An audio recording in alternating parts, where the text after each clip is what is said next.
I'm a little upset this morning because Shaun's camera is 1080. I wasn't aware of this. I've been at 720 this whole time. Is it 720? 720. Yeah.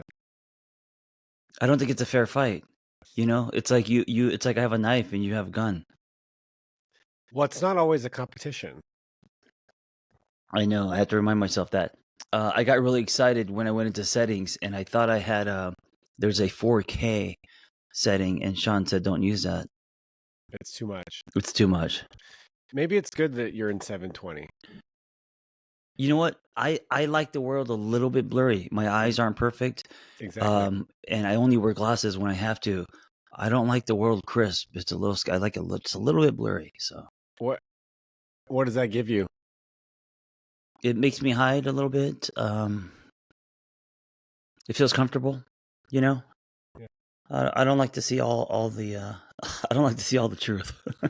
Remember when TV came out with like HD TV and people were like, "No, I can't do this. This is too Oh, crisp." that was horrible. That was horrible. Yeah, the colors were weird. It's like the difference between vinyl and CD. Yes. Yes. All right, John. I got something for you. Let's do it. What is it? Fast? Is it something happening very fast? I feel like an exhaust pipe. Are you fucking with me? Hey, No. you could use that term. So, is it because you didn't sleep? I'm on. Yeah, I went to a music 5 days of a music festival, so I went to bed Oh. between 2 and 5 a.m. since Wednesday night. Oh, what it's like to be single. Yeah. No, I couldn't. I mean, I don't. There's no way I would have been able to do this if I had kids. What was the festival? How was it? It was good. It was a electronic music festival in Montreal called Mutech. It's all like very experimental techno and noise and industrial and What are you doing till 2 in the morning? Are you dancing? Is there glow sticks? dancing. No glow sticks. No, everyone's dressed in black and very serious. I wore cat ears. I wore cat ears yesterday, and I was the only person that was like even remotely dressed up. I don't think that I could be wrong, but I've never been a big like dancing, raving kind of person. But I don't think if I did something like today that it would hold up. I just don't feel like I have that. I think by 9:30 I'd be like, all right, I got to wrap this up. Well, I took a nap. I mean, the thing doesn't start till 10 or 11 anyways. So I took a nap. Oh my gosh, dude. And then I had a coffee. I mean, your favorite drug. I had a coffee at like 10 p.m. and then I went out. Wow. Was it worth it? Good times? Very good times. Yeah, Nice. It was fun. But and I've been looking forward to it for a long time. Oh, okay.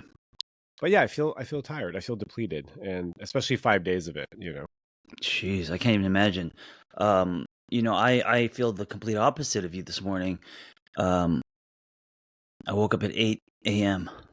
Never. I don't think in 20 years I woke. I mean, it wasn't consistent sleep. It was intermittent, going to the bathroom, all that. But didn't get out of bed till 8 a.m. this morning, which is rare because I'm usually up at 5. Yeah, you look rested and recovered, dude. I'm so no. It's the low resolution on my camera. I wish I had low resolution on my camera. I feel low resolution right now. The 1020, yeah, I can see everything with the 1020, Shaun. 1080. Oh, sorry. Oh, 1080. Yeah, I see all the wrinkles, all the bags. Just kidding. I have something else to share with you that's not easy to share. Oh, before that, Man. Happy 12th episode. Oh, is this 12? Yeah. Wow. We said we were going to do 12 and we're already here. It went by so fast, did it not?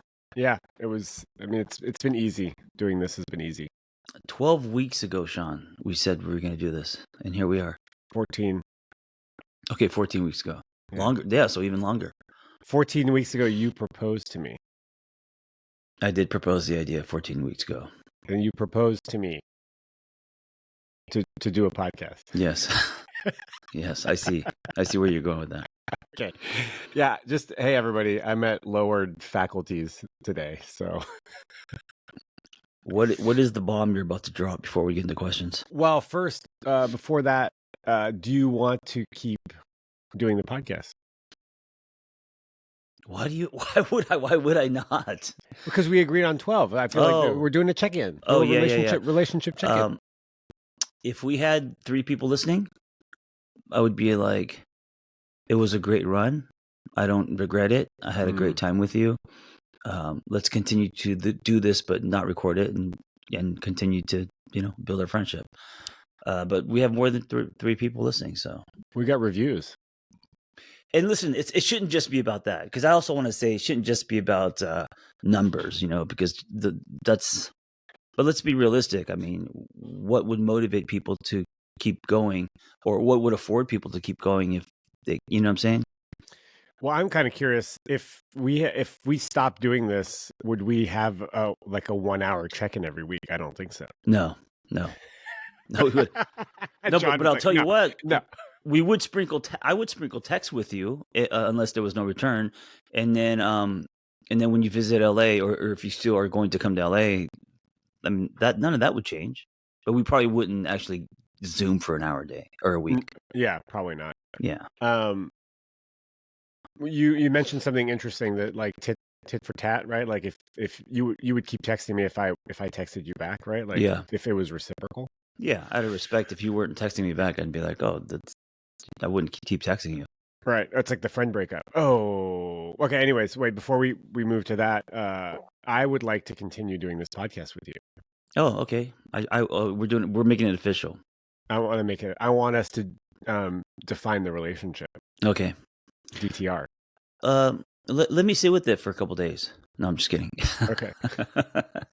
Like immediately. Yes, the podcast is on.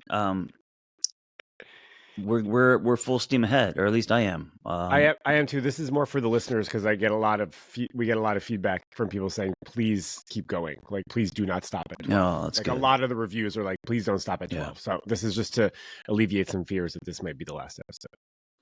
Dude, there are so many podcasts. I tell people there's more podcasts than stars in the sky, and so one of my insecurities is like, oh, how do we make ours better? How do we show up better? And I have to release all that. And I think what's going to make it better is just an honest conversation, just us being us, like no gimmick. We don't have to think of any kind of fancy footwork. We got the what we have it. We have the formula. Yeah. It's good. Love line 2.0. All right. So I have actually, before we do that, did you break up with your friend? No, I'm going to be honest. I didn't reach out to him, but he hasn't reached out to me. We're supposed to hang out, and I just don't think he's going to reach out. But if he does reach out, then at that point I will decide to either do it in person, or I don't know how I'm going to do it. Some people have said just let it fizzle out. I kind of feel that way too. It can be too hurtful. But then also a lot of people have said they would really have they got ghosted by their friend, and they would have loved to hear what happened. It's a great article. Shaun's a very talented writer, and he's killing it on Substack. Things that don't need to be announced, and I would say this is up there. Like if it was a listicle, things that don't have to be announced. When you come, no need to announce that. Unless you're a subtle comer. Some women, it's like you're like, was that it? Like, I don't know. Yeah. There's like false summits and stuff, and they're like, no, that was almost it. You're like, okay, well, good thing I asked, because I was going to stop there. Can I ask why do you think it is? I mean, I think I know, I'm a man. When we know that she has came, there's relief, there's assurance, there's all of this happening. If I'm with someone and she doesn't come, less now today at 51 than when I was in my 30s, it bothers me that she didn't come. Like I make it about me, that it was my fault, or I could have done better, or if I just did this. Do you know what I'm saying? I 100% know what you're saying. Yeah, women don't know what I'm talking about, because women are like, well, because men, like 99% of men are going to come during orgasm, and also even if men don't, I don't know if they would care as much. Yeah, this is a big question. Apparently, like I forget the numbers, but high 90% of men will orgasm during intercourse with a woman, and in a woman, it's like low. Very low, very like 30 to 50%. But lesbian women will have really high numbers as well. So it's like multiple. The guy is the problem in this equation. Like it's really easy to figure out where the issue is. Well, but doesn't that make sense because um, they know their bodies better than we do? They Maybe they have a that's woman's probably a body. piece. That's probably a piece of the puzzle, right? They have the same anatomy, and so Yeah. they're more aware. But I think as heterosexual men, we should also know how the female body works to a certain degree. Oh We yeah, should for know how sure. to bring pleasure to our partner. I think the issue is part of what you're talking about. There's an ego Oh yeah, situation that's really for sure. uncomfortable, and it's uncomfortable to say, "Did you come?" And if the answer is no, then what you could do is say, is there anything I could do to help? What would you like more of? Or are you happy? Because sometimes women are just like, no, I'm happy. Like, or men too. Like sometimes you don't have to come. And Yeah. I got a little bit of pushback on this um, when we talked about she comes first, that we made orgasm the point of sex. Oh, And I want to be interesting. clear that Yeah. I don't think either of us think that orgasm is the point of sex. I think pleasure is the point of sex, and creating an orgasmic environment and presence and seeing your partner and being playful. That's the point. And orgasms are fun. Pleasure and connection.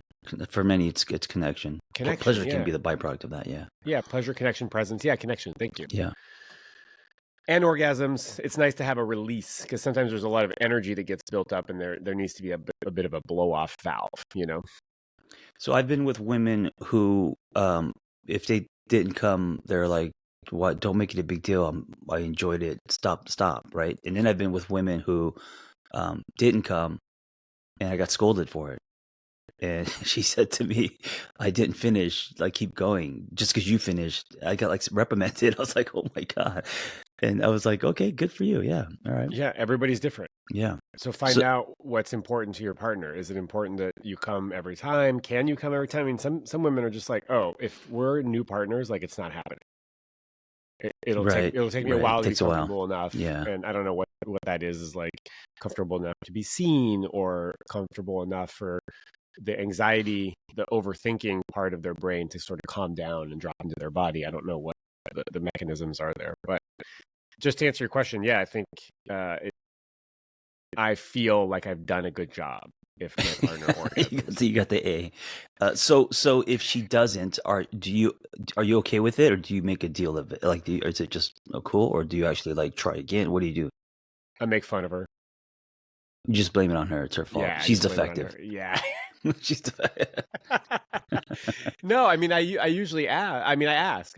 Like, do you want to My come? Can question you is, does come? it bother you? Does it bother you if a woman doesn't come when you're intimate with her? It doesn't bother me as long as I've done what I can to Mm, be present and supportive and help. yeah. This also ties into like one of men's greatest insecurities, not only hair loss, which we've talked about, is also the inability to get it up. And I think that we have made that a much bigger deal than it has to be.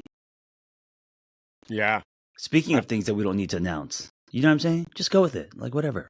No, I disagree.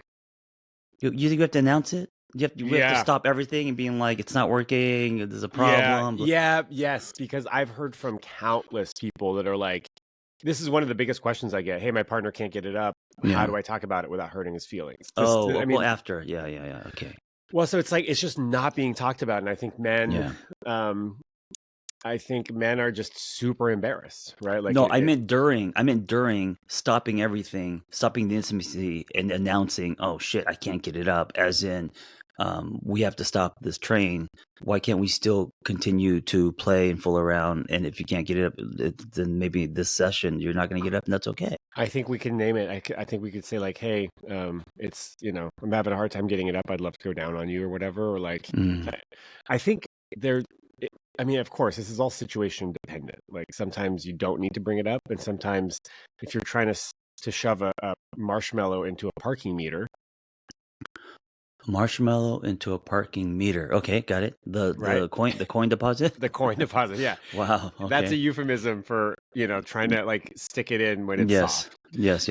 I don't know about parking meter, but okay. If you're trying to do that, yeah, you might want to talk about it. Like something is happening and it's not working. Yeah. Elephant in the room. Yeah. Elephant in the room. Let's just like make light of it. Let's just like be honest. I mean, like, hey, it's not, right. I had sex with a stripper once a long time ago, and this is when I was doing erotic massage. So we were both sex workers to a certain degree, and this woman was. I mean, I didn't love her, but I idolized her. I put her on a pedestal. Did you watch her? Did you know her from watching her dance, or you didn't No, know she was a stripper? I just knew she was a stripper. Yeah. Got it. We met in San Francisco through a friend of a friend, and we had sushi together, and I was very smitten with this woman. Yep.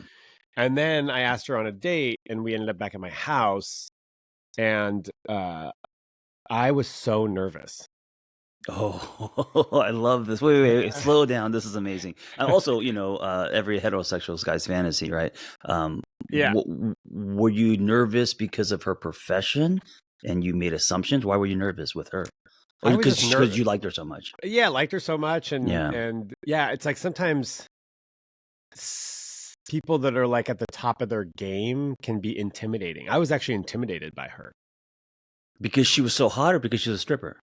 Or both? Because of her sexuality, because of her beauty, because of her personality. Confidence. Like there's so many different layers to what was intimidating about her.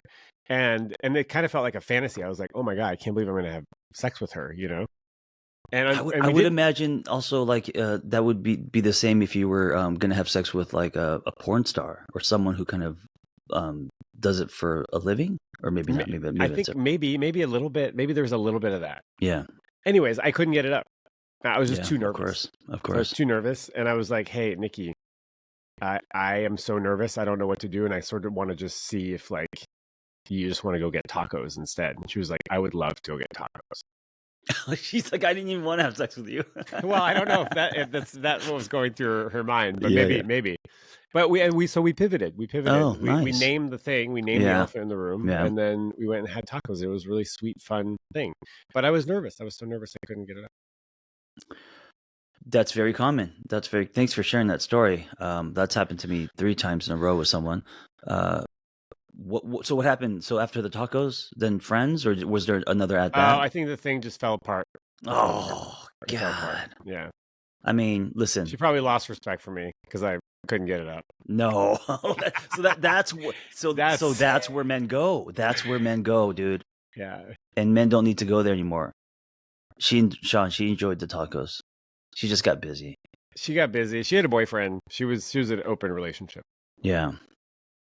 Is that something you play back and you wish that, because I have done this before where I've had some almost moments and I play back, I'm like, oh, I wish I could just have another at bat. No? Or is there closure? I hadn't thought about that story in years. Until now. Yeah. That's fine. Wow. Well, just the fact that you captured her interest and that it could have happened is pretty amazing. It was fun. Well, back to ED though, I think it really depends on your partner, right? Like some partners are just like, I don't care. It's like that's so not what's important to me. Like, can we have fun anyways? Can he use his hands? Can he use his mouth? Right? Like, use your tools, right? Not just your penis. Right. There are other things you can do to bring pleasure and connection to your partner, right? What is ED? Why'd you say ED? Erectile dysfunction. Oh, okay. Because I think of eating disorders. Because that is the other one that people get. Those two get confused. Got it. So there are a lot of things that you can do. You could do like romantic massage. You can take a bath with your partner. You could, lick chocolate off parts of their body. Before any of that, I'll give everyone a solution. And I'm not embarrassed. I was embarrassed to talk about this, but now I'm not at all. I take almost every time I take a little quarter of a pill. Do you snort it? No, I don't snort it. Can you imagine? Why would I snort it? Why is that? Because it soaks in faster? I inject it. I don't know. Just because it's like dirty drugs. It's like like kind of okay. Anyway, it's my insurance. I take a quarter, just a little bit, and it gives me just enough where it gives me assurance. And listen, I also feel like am I now getting addicted? Am I dependent on that? So I know there's that, but I'm 51, man. I'm taking a little quarter of a pill, and it's a great tool. Is it Cialis or Viagra? It's a generic version of Viagra. Okay. Yeah, because I know they have different. I'm only asking because they have different mechanisms. Well, how they work. I know we just go from topic to topic organically, but here's another thing that men, they're so embarrassed of. they won't do it. It affects their manhood. They don't want to talk about it. There's shame behind it. I mean, listen, you don't have to like hold it up and announce to the person you're taking a pill, but you could do it discreetly. But it's like, what's the big deal? It's really funny. I've had people comment on here's the benefit of reading all the comments is that you learn a lot of stuff about people, right? Yeah. Like stuff I never would have known. And I've heard women saying that they like found their partner's Viagra and they like flip out about it. They're like, what the hell? Like he's been taking Viagra and I don't know about it. It's really weird. And then other people are like, I could care less what they do as long as the thing works and they want to have sex with me. It's maybe because they internalize it and think that if that's what they need, it means they're less interested in me. Like I should be able to get them up without anything. But then that's the same thing as men saying, well, they don't need toys.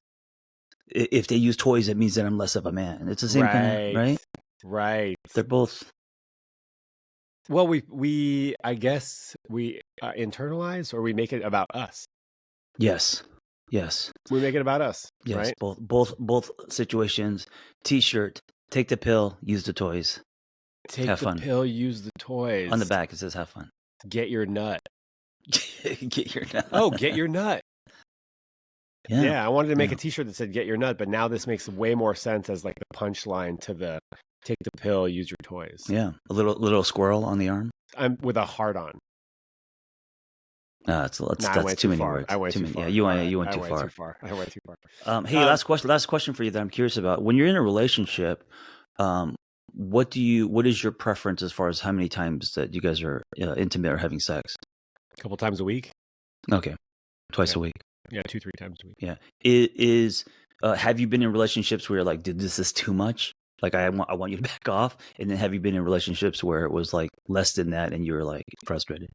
I mean, my longest relationship was 4 years. When I was younger, I think I was 21, so 21 to about 25. Yeah. 22 to 26, and I think at that point we were having sex like once a week, every other week at the end, and it kind of felt like maintenance sex. Yeah. So quality. You want quality. Well, we were just saying like it was enough sex to say that there wasn't a problem with the relationship. Oh, right. Because if you're not having sex, then it's obvious there's a problem. Well, I don't think that's necessarily true, but I think it can be an indicator that there's some intimacy issues, right? I mean, closeness, emotional closeness, safety, whatever it is. Because I feel like, I mean, I don't know, you're the professional here, but it is a significant reduction in sexual activity always a sign that there's a problem with the relationship? It's not always, but if you define not just sex as sex, but sex as connection, I think it's a huge indicator. Well, based on the background. So like if you've been with someone and it's always been once every other week, then no, that's not an indicator. But if it was, 4 days a week, 5 years later, it's once every other week, then obviously that drop is telling of something. Part of it is life. Part of it is life. Part of it is like we've been doing this for a while, and so there's going to be a reduction in desire, I guess. Yeah. I mean, Esther Perel, right? She talks about basically like how to keep the fire alive in your relationship. Yeah. It requires mystery, and it requires there's a few factors on how to keep the spark alive. Yeah. And I think enmeshment is the thing. Too much safety is what kills passion. Right? She says fire needs air. Oh, so too much safety. So you mean like claustrophobic, grabbing, or just like all the time? Too much emotional safety. This person will always be here for me. I'll never lose them. They're my safety blanket. Yeah, because that's not hot, right? They become like a mother or sibling. A father or something. Yeah, I've never heard that. Yeah, you've never heard fire needs air? No, I've never heard that too much emotional safety can also be a turnoff. Yeah, and so what she recommends is like creating areas in your life where there is a little bit of mystery with your partner. Yeah. Not knowing everything about them, not knowing where they're going all the time. Yeah. And then the other piece is seeing your partner in their area of expertise. So like getting to witness them at their peak work space. Oh, that's hot. Yeah. That's hot. And I got to say, women mostly get really turned on by that because that's the intersection of passion, purpose, doing you on quote unquote stage doing your thing. Yeah. Yeah. Sexy. Hey, one thing about ED, if you're not healthy and your penis isn't working, you got to get your fucking shit dialed. Oh, you mean like if you're healthy overweight, if you're not eating, if you're smoking, not just taking nicotine. pills. Yeah, nicotine is a problem. Yeah. Being overweight is a problem. Overweight, depression, horrible diet, all of that. No exercise, no water. Right. You know, so in that case, I find that most women, it's not that the guy can't get it up that's unattractive. It's their lifestyle that's unattractive. Yeah. You know. Yeah. Yeah. If your health is dialed, and like that's a privilege, right? If you don't have any if you have chronic injuries, it's really hard to like dial your shit in, right? So it's a privilege to not to be healthy enough to get healthy. Dude, I've overextended. I'm not. This sounds kind of arrogant, but just where I'm at in my life. I overextended. Where right now, all my shit's dialed in. Probably more so than when I was in my 30s, and it's almost a problem because I'm bouncing off the walls. I asked you this question because I needed another man to give me what is quote unquote. I know there's no normal, but I needed you to say 1 to 2 times a week is kind of what the average is. And so based on that, I'm like, do I have a problem? Why am I always at 50? Because I thought by 51, I would have hobbies and shit. You know, I would be playing with like remote control cars. I'd be in the garage building airplanes or something. Golf. I'd be doing golf. I hate golf. Let me ask you a question. But no, I'm thinking about sex all the time, man. When was the last time you had your testosterone levels checked? Oh, they're very high. Wow. So there you go. No, they're through the roof, dude. They're high. So there you go. Yeah. There you go. But I don't want to lower my test. I don't want to lower that because it feels good. It feels good. That's like life force. But then the effect of that, dude, at 3 a.m. I wake up with a boner that's so hard I need a sledgehammer to knock it down every night at 3 a.m. because my testosterone's so high. Did you crank it out? What do you do? No, I'm not horny. It's just a fucking like you just wake up in the middle of the night and you're like, I got this hammer in my pants. I mean, maybe that's hilarious. Hammer, it's a small hammer pants. Hammer pants. Hammer don't hurt. But and then I have to like squeeze it. I have to squeeze it. I have to squeeze it real hard. I don't have to like jerk off. I don't have to let it go. I have to squeeze it so the blood kind of goes down. Dude, this is every night. And then I fall back asleep. And then when I wake up at like, 6:30 or whatever, it's gone. But 3:30, dude. Dude, that's crazy. I'm picturing you as a 12-year-old squeezing your penis real hard. I'm 51. You're doing it at 51. Yeah. I mean, I think I have I have a much lower libido than you do. Like, if there's morning wood, I'm like pumped. What is your testosterone? Have you got it checked? I haven't gotten it checked in a while. You should get it checked. It's so weird how that for men is like everything. It's crazy. You know that higher testosterone equals more hair loss, right? Yeah. I think it's related. So basically, I'm bouncing off the walls. Yeah. I'm fucking beating my dick at 3 a.m. I like the feeling of testosterone. Also, testosterone, gives you muscles and lots of good stuff at the gym. But then I'm also seeing that my hair is thinner. It's like, God, it's like, what do you do? Is it worth? I don't know, man. It's all right. So we're gonna have to switch gears here real quick. But I feel like if you didn't get a hair transplant for your look, I think you could have like a bald head and just like a really long ponytail. No, that's not gonna. Come on, man, you're tricking me. This is fucking manipulation. Like Shaolin Master vibes. No, this is a competitive thing.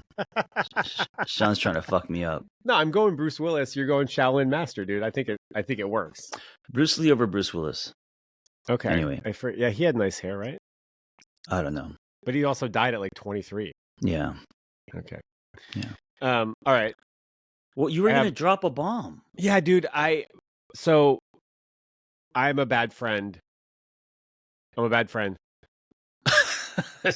Are you saying that because you think I think you are? Or no. Something happened in your life? What happened? Something happened in my life. Oh. My friend came to visit, and I went to the retreat a couple weeks ago, and I learned that I've been, I'm not great with my yeses and my nos, and I've been compromising, and so I want to be more authentic and in my truth. And my friend came to visit. He's still here, and he was going to stay with me, and then I was like, hey, I don't think staying with me is a good idea. Maybe stay for a couple of days and then get a hotel because I live in a studio apartment. It's like, I need to learn that like I'm not hosting anybody at my house ever again unless I have a spare bedroom. But I felt obligated. And then he showed up and I just freaked out. I really freaked out about the amount of responsibility that I felt about him being here and showing him a good time. Wait, he showed up even though you said you can't stay with me? Well, I said you could stay with me for a couple nights and then you got to get a got it. hotel. Okay. And he did. Yeah. And I just freaked out. I totally freaked out, and I made it all about him and how he isn't respecting my needs. And we started talking about reciprocity and friendships, and he's like, dude, I've done a lot for you, you know, like watched your dogs, you stayed at my house for a week, helped you with your car, like I threw you a going away party, and like now you can't even just like show me around or shit. And I sort of like the pendulum has swung where my boundaries were porous and now they're like impermeable. Now they're not drawn with chalk sharp, they're drawn with Sharpie. Like you've got permanent mark around you. Yeah, and he's like, I feel this big wall just went up on you, and like we got into a fight, and it was just like I feel really badly about it. He said I'm selfish, I'm a bad friend, and I'm a narcissist. Wow. And it's just been really hard to like live with like sitting with the discomfort of having hurt a friend. Yeah, I'm sorry that happened to you. You know, dude, our friends matter. And I think a lot of times the friends, whatever they say to us, it pierces more, especially if they're an old friend that we've known for a long time, right? Yeah, man, I'm sorry that happened. And so do you feel that he's reacting and saying those things because of what happened, or are you starting to now believe that you are a bad friend? Or I mean, I think one of my triggers is like that I'm selfish. I think my dad used to always tell me that I was selfish and I was spoiled. I remember my dad used to like yell at me and poke me in the chest, right? I don't know. Did you ever get poked in the chest? No, my dad never touched me. Okay. Sorry. My dad gave me hugs, but he also poked me in the chest. Yeah. And it was very aggressive and it hurts, you know, it's like, especially when you're young, right? Yeah. And I remember he called me a spoiled brat once, and I was like, well, who spoiled me, right? Like I always had a fucking answer to. Yeah. I was always needed the last word. But I think one of my triggers is that people think I'm selfish or that I'm a bad friend, because I also feel like I love people so much. Yeah. I love making new friends. Like at this festival, I was just like buzzing around making friends. But I also get overwhelmed because I have so many acquaintances and connections and people that I want to spend time with. I'm not good at getting back to people. Right. It doesn't feel very reciprocal. Yeah. I think so. So what would help for me is if I know that about you, you're not a bad friend. That's how you maneuver. That's how you. Yeah. Do you know what I'm saying? So then me understanding that about you doesn't make me label or judge you. With this person, I wonder if he's been holding a lot of things in for a long time. It all just came out. That sounds like that's what happened. Well, it's interesting because I think he's not one. Like I told him something about like, oh, I'm feeling really overwhelmed. I don't think I'm going to be as present to you as I thought I was going to be. And he was like, dude, just choke it down. Just like suck it up for the friendship. And I was like, oh, no, I don't want to do that. I'm tired Yeah. of sucking it up.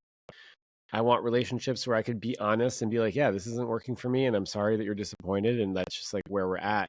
And I think it all came out a little weird, but Yeah. I think he's just a more loyal friend.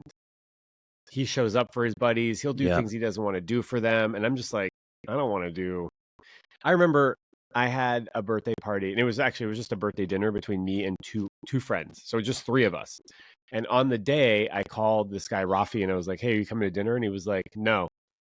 And I'm like, "Why not?" And he's like, "Dude, I don't feel like it." And I was like, "Okay, but it's like my birthday dinner. There's just the three of us." He's like, "Shaun, I don't do anything I don't want to do." And I was just like, "All right, bye." Yeah. And like to a certain degree, I kind of respect it. Like, kind of. I mean, that's a little extreme. Also, it's your very birthday extreme, dinner, right? Dude, it was pizza. Come on, I mean, like, Yeah. But he just didn't feel like doing it, and so you know, last week we talked about Glennon Doyle's quote. You know, like your only job in life is to disappoint as many people as possible to avoid disappointing yourself even once. And some people sort of wrote back like, "Yeah, dude, but like if everybody lived that way, we just would never be in relationship. We'd just be kind of selfishly hurting people left and right." So I'm kind of curious for you, like, how do you know when you're compromising or when you're abandoning your truth, because I think relationships require compromise. Dude, that's a great question. And I don't think that a lot of times we know. I think it's a bit of a moving target. So there's compromise and there's compromise of self. And a lot of times in friendships, especially, we stay in them compromising ourselves because we feel like I always say history isn't enough to be friends with someone. And people are like, what? I went to high school with this person. So yeah. A lot of people put a lot of weight on loyalty. And so like even like this guy seems like I'm going to be loyal to you, just so stuff that shit down and be fucking a good friend. Also, a lot of our friends, you know, we outgrow a lot of our friends as far as like the guy I'm talking about. He's a great guy. He's amazing. But he hasn't, we're different. You know, he's into guns and other things. I'm just not into some of the stuff that he's into. And then I fell into CrossFit and motorcycle. We've drifted. So, it's okay. I mean, friendships expire like intimate relationships. And if you don't have much in common with the person, that's then what kind of friend are you going to be? Then you're just showing up because you feel like you have to, you know? Yeah. Well, I guess, I mean, the question I'm really curious about, like in a relationship, maybe not even just friendships, but like, how do you draw the line between compromising and abandoning your truth? Yeah. I don't think there's like a answer that's just sort of. Well, my answer is, so if you want a simple answer, it's when I notice that I'm breaking up with me. So if the relationship container, whether romantic, friendship, it doesn't matter. If that container's, and I'm doing everything I can to be a good friend, but that dynamic is causing me to break up with me, then I feel like, okay, then I got to draw some lines. I got to send him the voicemail. I got to twist a little bit. But if it's not causing me to break up with me, then I feel like I need to work on it, because maybe I am being selfish, or maybe I am being distant, or maybe I am not putting work into a relationship. You know, one of the common misconceptions about friendships is that they're just supposed to be natural and you don't have to do any work. But intimate relationships, everyone knows you got to put work in for that to work. Friendships are just the same. It's a relationship. They require work. They require hard conversations and, you know, looking at oneself and all of that. And I think, yes, and some are going to be easier than others. Oh yeah. Right? Because there's like, you're more aligned on values wise. Like right now, I have friends in Montreal where if they said, hey, I really can't do that, it's not going to be right for me, I would just be like, cool, thanks for letting me know. Like I would much rather people just tell me that's not going to work for me, or I can't do that, rather than them like choking it down. Like I don't want any of my friends to do that, honestly. No. But I also am like, I'm pretty independent, you know, like I'm probably more avoidant than anxious. And I think maybe anxious people have they're going to tend to be more loyal because they don't want to lose the relationship. Whereas avoidant people, and we're using broad strokes here, are going to be like, well, I don't actually need you, so it doesn't matter. Like I'll be fine without you anyways. Yeah. You have the, I mean, I don't know how avoidant you are, but you have the kind of free spirit energy. I'm more anxious. So like if someone doesn't text you back, I don't think it's going to bother you. It's not a big deal for me. I mean, it doesn't bother me, but I notice it, you know, stuff like that. So but if you send them 3 texts and they don't reply, then you're going to ask them if they're mad at you. Yeah.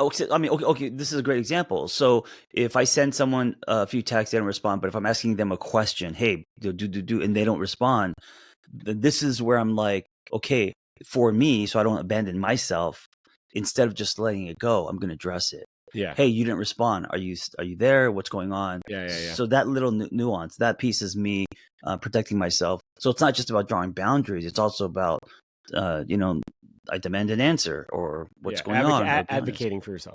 Advocating for yourself, yes. And for your needs. Yes.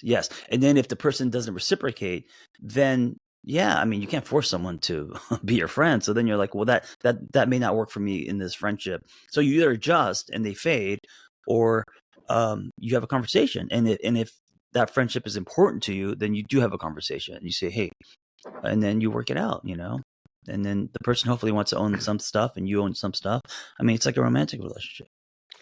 What I struggled with is that they weren't really open to owning anything. Right. We didn't have talks about our trip and what it would look like. And at some point I was like, I have work to do. And then he felt actually resentful that I wasn't taking days off to spend time with him. Yeah. And he's like, I just assumed that you would do that. And I was like, well, that's the problem, right? Like, we need to be clearer. He's like, yeah, but that's what friends do. And I'm like, that's what your friends do, or that's what his you definition do. of a friend. Yeah, exactly. And so I think there was just a disconnect between expectations and the reality. And then also, I'm in a weird space, right? Where I just like I had a really shitty couple years, and I'm really enjoying my summer this year. Kind of like best summer ever kind of thing. Right. And so I'm really protective of that. And you know what? He's taking it personally. If you let him know, or if he's aware of that, and he's understanding of this chapter in your life, he would probably give you more slack. I tried to explain it, and he just was like, well, then to me, it's a capacity thing. Then to me, it's like, oh, that's, it's an EQ thing. Right. And it's a capacity thing on my end too. Like, I don't have the capacity right now to show up the way you want me to show up. Right. And this happens a lot in long distance relationships where one person, goes to see the other person and they expect them to drop their life because maybe that's what happened last time. It doesn't happen. And then there's a huge gap in expectations and, all of that. So, yeah. So, moral of the story, talk about it. Talk about your expectations, talk about your desires, talk about your needs, your fears. My therapist used to say, the more you communicate, the more they communicate. Yeah, be the first. I would say it's hard, but be the first to actually initiate and talk about it. And I would say friendships, it's harder to talk about in friendships than romantic relationships. It's harder to talk about in friendships than it's harder to bring up something in friendships because we usually don't. Because in romantic relationships, of course, something's bothering you. You say, hey, I want to talk about this, or what you did, what you said. We rarely do that in friendships. We either drift and fade, ignore, choke down, as you say, or we're like the best of friends. So we don't say, hey, this thing that you did kind of bothers me, or something. Like, we just don't. All relationships require maintenance. Yeah, I agree. You ready to pivot? Let's do it, because we spent a lot of time talking. We're doing good. We're doing good. Just a message to all listeners right now. Leave us a review. We love reviews. We're getting up there. We're in the 300s. Yeah. It's still 4.9. We read our reviews, and by we I mean Shaun. He reads. I read the reviews, and it's like one of my. It's not me. It's like I like it. It feels good. Next week we're going to talk about my addiction to reading comments and DMs, and John is going to diagnose me and help me come up with a solution. Shaun is too much in the trenches. I am too far back. So I need to start reading, and Shaun needs to maybe read less. We're going to compromise. We're going to meet in the middle. So leave us a review at 657-549-1001. I wrote the number down this time, John. So here are my asks for you, the listener. Leave a review on Apple Podcasts. Leave us a voicemail at 659-549-1001. Next week, I want to do an episode about dirty talks. Dirty talking. Oh, yes. Sexy, dirty, nasty for John's birthday. This was my... Hey, maybe this is tied in with my too much testosterone, but this was my idea. Yeah, so leave us a dirty voicemail.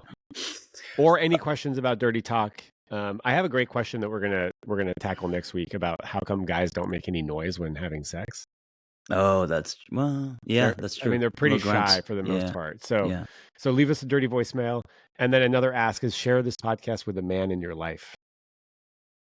Oh, I love that, because we're trying to help other men. Yeah, like say, hey, there's this new podcast I'm listening to. I'm kind of curious what you think. That's it. I'd love to hear your feedback on it. Man, do you think we're going to get any dirty talk? That's pretty courageous for someone to anonymously just talk dirty on a voicemail. But, well, I'm going to ask for it on Instagram several times, and I think I'll ask for it too. Yeah. Definitely going to get a couple. This is like, look, John's looking for spank material now? What's going on? It's anonymous. It's anonymous. You don't have to leave your name. Just, give it to us. Love it, man. Okay. All right. And now we're going to do some Q&A. You ready? Yep. We got some guys today. You ready? Oh. Let's do it. I think we have some guys. Okay. This one's interesting. Oh, wait, hold on. Okay. Alex Phoenix, age is 37. What's the best way to express vulnerability to a partner without her using it against you? I'm told through men's work and through men's groups to let your partner know what you're going through, but let them know that you have it under control. Recently expressed I was going through some depression. Told my partner that what I was going through, but I have it under control, and that I'm getting my experience and support from a men's group. But ultimately, she did not side with that, did not like that I was going through something, because then she, asked me the question, well, who is going to take care of me? And, the response was just not taken in the best way from her. Each individual is in charge, of their own healing, of course, with support, but I know every woman is different, but what's the best course of action? Wow. Now, every story has layers. We haven't heard her side of the story, but I don't. If it sounds he's being responsible, taking care of his state, talking to men's groups and stuff like that. So that's amazing. That's actually rare. Yeah. So if her response is, "Who's going to take care of me?" I feel like she's not being empathetic or supportive, and also needy. Yeah. Yeah, it's very his disclosing of an emotionally sensitive issue for him, right? Depression or struggle. She took it personally, and she made it about her immediately. Who's going to take care of me if you're fucking all depressed? Right. And this is something that I've heard of, is that women are saying to guys, we want you to be emotional. We want you to cry. We want you to be vulnerable. And then some women, when they're faced with that, have no idea what to do. Yeah. Right. They don't know how to take care of a man's vulnerability, of a man's sadness. And they start reading into, what does this mean for me or for this relationship? Who's going to take care of me is warranted if the person is going through a depression. He's numbing himself. He's playing video games. He just lost his job. He's doing nothing about it. And it hasn't been a weekend. It's been months, right? So over time, now you're seeing the deterioration of this, this person's mental health and relationship. And then you can say, yeah, this is affecting us. Who's going to take care of me? Whatever. But that isn't the first go-to if he's actively doing something about his depression, which is very responsible, I think, Yeah, I mean, going to men's groups, that's 0.01% of men are doing men's groups. I'm not even doing men's groups. Yeah. So I think the reaction was unwarranted. I mean, I guess the guy's question is how do you deal with this? How do you bring up vulnerable? I mean, he's even saying hey, babe, I'm depressed, but I got it taken care of. He's not even leaning on her. I mean, from his side of the story. So I would say you could probably generally speaking, you could probably lean on your female partner a little bit more than he is.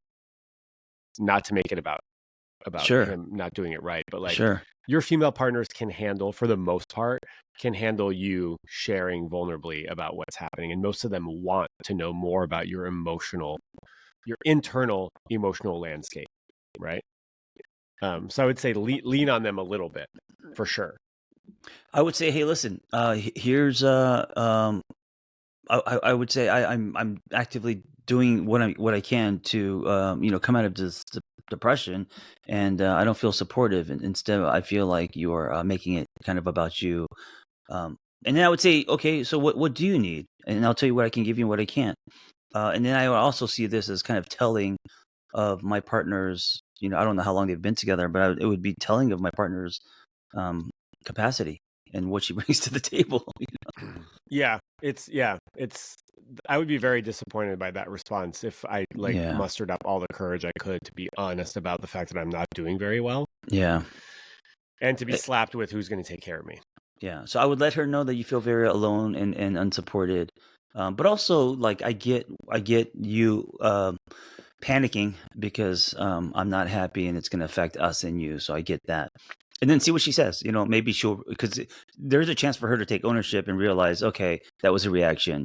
You're right, and blah, blah. Or if she's like, no, who's going to take care of me? Then I don't know if that relationship would work for me. Yeah, I agree, and I like the strategy of, if someone misbehaves, right?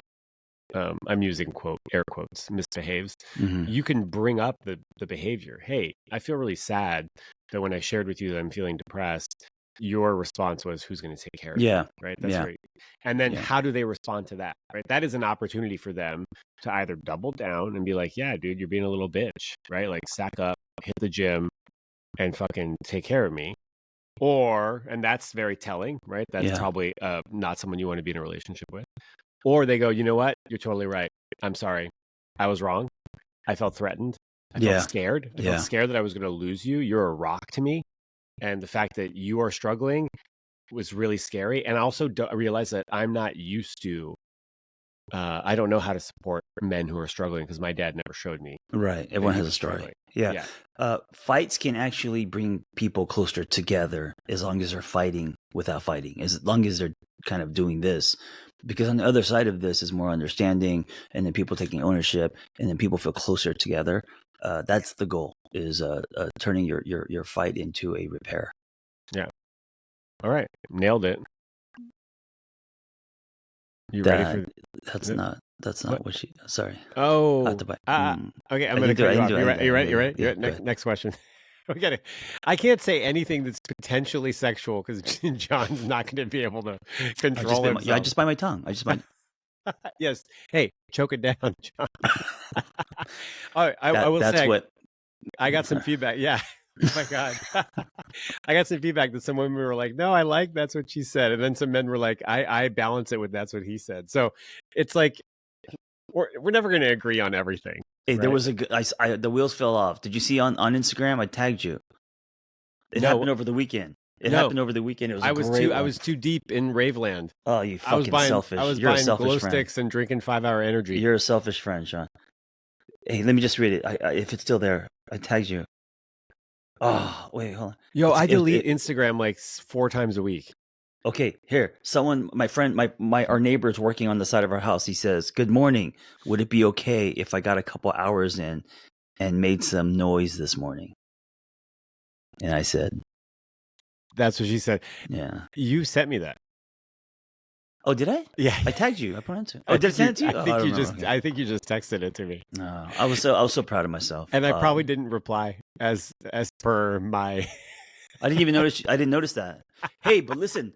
The usual John, the old John would have noticed it and been like, that's fucked up. And I would have been like, he's ignoring me and all that. But now I'm like over it. I'm less anxious, more swimming towards the carrot. I'm the love is deep, John. Shaun is getting his dick sucked. It's okay. Dude, Shaun is not getting his dick sucked. John's squeezing his dick every morning at fucking 3 a.m. trying to get it down because it's a sledgehammer in his pants. God. Fuck, I wish I was. Talk about tepid girl summer. John, you have zero problems. You have zero problems getting your dick sucked. If I wanted to get it sucked, I would. But I have high standards, and like I'm not willing to compromise. No, as you should. Yeah. Also, I think I've got intimacy issues, dude. We'll talk about this some other time. Oh, that's a great topic. I think I haven't lived with a girlfriend ever. I'm 41 years old. You've never lived with a girlfriend? No. I had no idea. I've never dude. I've only lived with girlfriends. Like every girlfriend I've had, we've moved in and 5 times. I've never knew that about you. Dude, you're like a U-Haul lesbian. I'm a U-Haul lesbian. It's exactly right. That's wild. Wow. Yeah, no, I've never lived with a girlfriend, and I feel like I don't know. But you've had many girlfriends. I've had many girlfriends. Yeah, I mean the longest relationship I've had was 4 years, and then 3 years, and then a whole bunch of 9-monthers. I mean, 4 years, 3 years is substantial. Yeah, but 4 years. By that time, people are moving in. Well, first of all, 4 years I was 22, so like. Yeah. And then the 3-year relationship was not that long ago, maybe 5 or 6 years when it started, but with a completely unavailable woman. So like that stayed exciting because I kept chasing her. So I feel like I've got really unhealthy relationship patterns, and here I am, internationally recognized love coach. Yeah, to see internationally. Hey, I've had a lot of followers in India. So. Yeah, for me, it's only Orange County and Reseda and the Valley. But listen, when you do find someone who you want to invest in, you are going to naturally probably move in with someone, and that's going to be a new experience for you. Holy shit! Maybe, or my friend and I were talking about maybe we never move in. We never move in.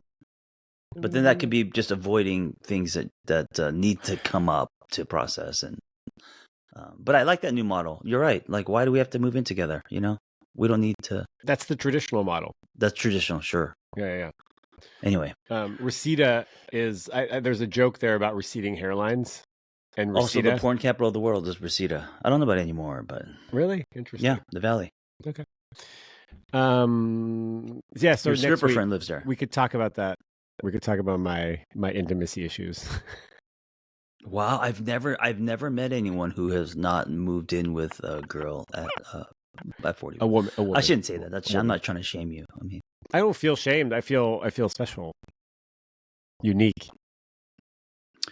I'm excited. I'm excited for when it happens. I'm curious to see all the stuff that's going to come up.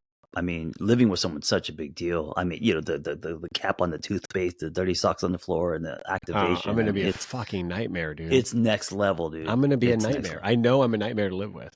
Yeah, but so much soil for growth. So much to talk about. Much. And knowing you're not going to move in with someone unless you're head over heels for this person. So head over heels, and we're going to have to. There's a lot of talking that's going to conversation. I think it's going to be great. I'm curious, who's going to capture my heart?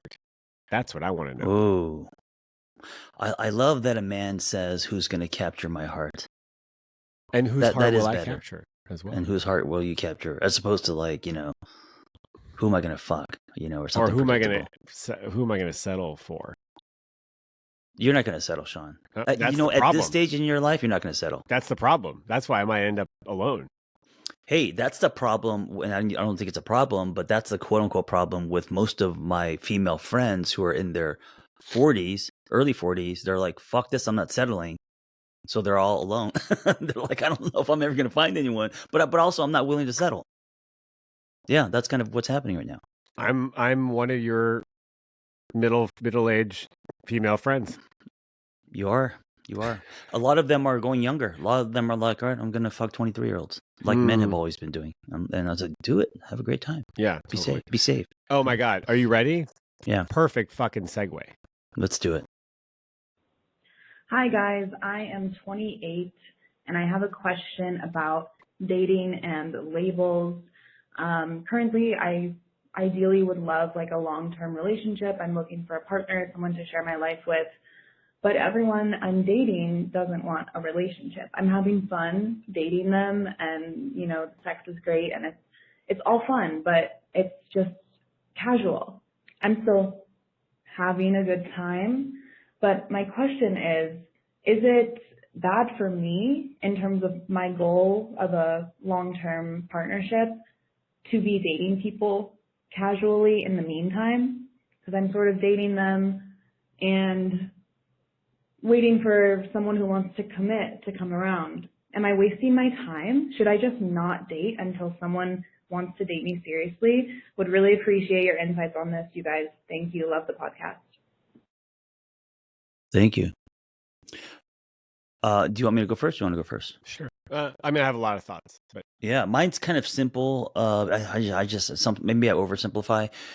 Is the dating experience empowering you or depowering you? So if you are dating casually because you're lonely or because you're horny or because you know, if you're waking up in the morning a lot feeling gross, then it's depowering.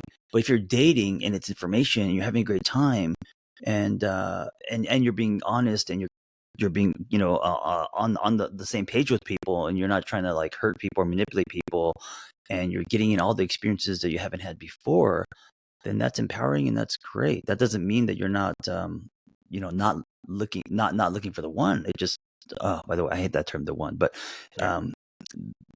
dating empoweringly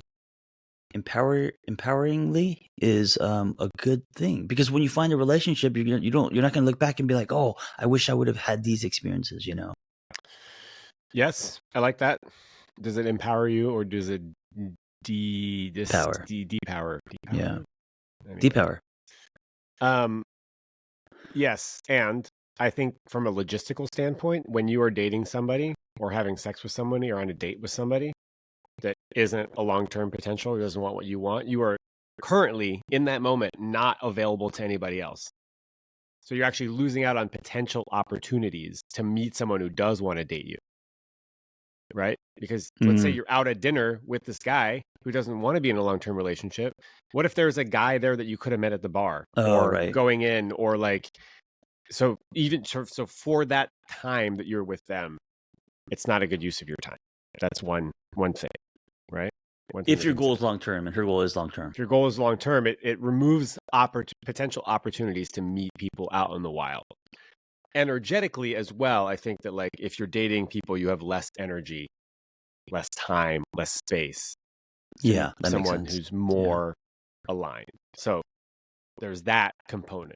There's also the component that sometimes someone cannot have the intention of being in a long-term relationship and they fall head over heels and you're in a long-term relationship, right? So on the other hand, you could meet someone who's not really looking for anything serious and end up in a serious relationship. You know what I would do? I would write down while I'm single. I know I'm looking for a long-term partner, but and I did a version of this. While I'm single, what experiences do I want to have now that I know I won't have because I'll be in a relationship, right? So for me, I wrote down like, I want to have a threesome. I've never had a threesome. It also never happened. I want to do MDMA with someone. I've never done that. I almost did it. Didn't work out. Like I want to date someone that is against my type, like someone that I would never even, So I had a whole list of experiences I want to give myself while I was single on purpose, because I knew that eventually I'd find love again and there would be a relationship, and it did turn out to be. Vanessa and I have been together 7 years now. So I'd want to explore all of that just because it's a great time to. So I'd like write it down. Like I would be intentional and conscious about it, is what I'm saying, instead of reckless. Single on Purpose is a good name for a book. I'm thinking about it. I'm thinking about writing a book called that. Yeah. I like that you had the list, but you didn't really get through any of them. Well, if you were a good friend, you wouldn't like that. You would be like, oh, I wish you did get through some of them. Well, but you met Vanessa before you got... I had some experiences. I dated. I had some sexual experiences with some people. I also had experience where I couldn't get it up, and it was I bashed myself. And was that because you were on MDMA? No, it was because I was. I think it was because I was nervous. I was sleep deprived. I had low testosterone. Went to the doctor. That's why my testosterone was high. I got it fixed, Shaun. How did you get it fixed? Therapy, testosterone therapy. Oh, TRT. Yeah. Oh, sweet. I don't talk about it because I work out a lot, and people are going to start spreading rumors, and they're going to say I'm on steroids. It's not steroids. It's different, right? Well, doctors can't. There's a cap. Doctors only prescribe if your testosterone's like 200, where mine was. They'll prescribe, but then they cap it. So your testosterone is normal. Yeah. Well, also testosterone isn't steroids. Those are two different things. Yeah. I know, but people there's a they lot think of it's rumors. The same thing. Yes, and also at the gym, because gym's like high school, people start because all my numbers are going up because I'm finally sleeping and I'm finally having decent, So instead of saying, oh, all this time John has been crossfitting with a 200 testosterone. So imagine what he could have been doing back then with normal testosterone. Instead of saying that, they just jump to, oh, he's doing steroids. You know what I'm saying? It's like, no, I'm not. Do people really care? They do, right? It's like, I think they gossip a lot. Yeah, guy. I mean, it's locker room. It's high school. Yeah. Dude, right, well, my numbers are higher now than when I was 30 and I'm 51. As far as strength. How do you feel? Well, that's why I'm willing to just, choke my penis at 3 a.m. as just it is what it is. What if you had to give up either your hair or your testosterone? Oh, that would be Shaun. That would be tough. I don't like, because now that I've tasted it, now that I've tasted it, what like a normal man should feel like, right? Yeah. And it's not just like lifting weights. It's clarity. It's it's just everything. It's fucking a wonder drug. It's well-being. It's energy. It's just all of this. Now that I've tasted it, I don't know what I would. God, I don't know what it would take for me to let this go. And if I let it go, I think I would get depressed. I'd fully get depressed. I'm asking you to choose, John. Hair or testosterone? Dude, at this point, I think I would do testosterone. Like, fuck my hair. Like, who am I trying to impress? Oh, I think I'll just go to the hair. shave it. Yeah, I'd let go of the hair. Dude, I think we're gonna get to a point where it's gonna happen. Look at Shaun is desperately rooting for me to look horrible. I don't know why he's trying to take me down. We can both look horrible. We don't look horrible. I don't look horrible. John's not gonna look horrible. I know that. I mean, you look like Keanu Reeves, dude. No, Steven Seagal, unfortunately. And not early Steven Seagal, because he was handsome. I'm talking about, with the He's fake still hair. making direct to VHS movies. Yeah. God. Well, thanks for sharing about your journey with replacement therapy. Yeah, that's probably the one thing that, I've never talked about ever. This is the first time, Shaun. Well, I knew that about you, and I didn't want to bring it up. I wanted you to bring it up. How did you know? If you felt, you told me. Oh, sorry. Okay. So memory loss is one of the. You told me, but I know that there are some things that we're not going to talk about on the podcast, and I figured that might be one of them, and so I just. It's one of those things it's one of those things where people will say he's taking steroids. I think not to generalize, but mostly dudes will say, "Oh, he's taking steroids." Dude, you know what? That's why he's posting workout videos. TRT, testosterone replacement therapy, would be a great sponsor for you. Oh God! So listen, it's through the doctor. It's not through because there's a lot of if you're getting this shit on the streets or you have to pay $1,000. Yeah, that stuff. I don't know. I'm legitimately going through UCLA Health. So the doctor's like, here's what's normal. Here's what I'll give you. I'm not giving you any above that. And it's just it's just to get me to a normal man. My point is, mine's been so low for most of my life because of my insomnia. I'm finally feeling what normal feels like, and I feel like Superman. You're a normal man in my eyes, even with low thank T. you.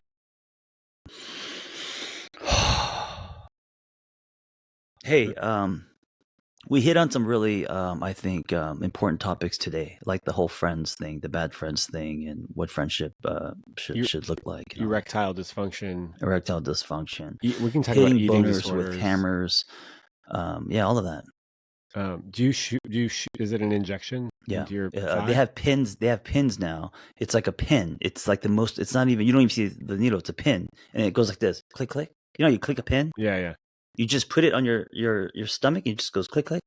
It's amazing. It's brand new. It's technology. And it's done. You don't feel anything. You literally feel nothing. You just click it like a pen. It's crazy.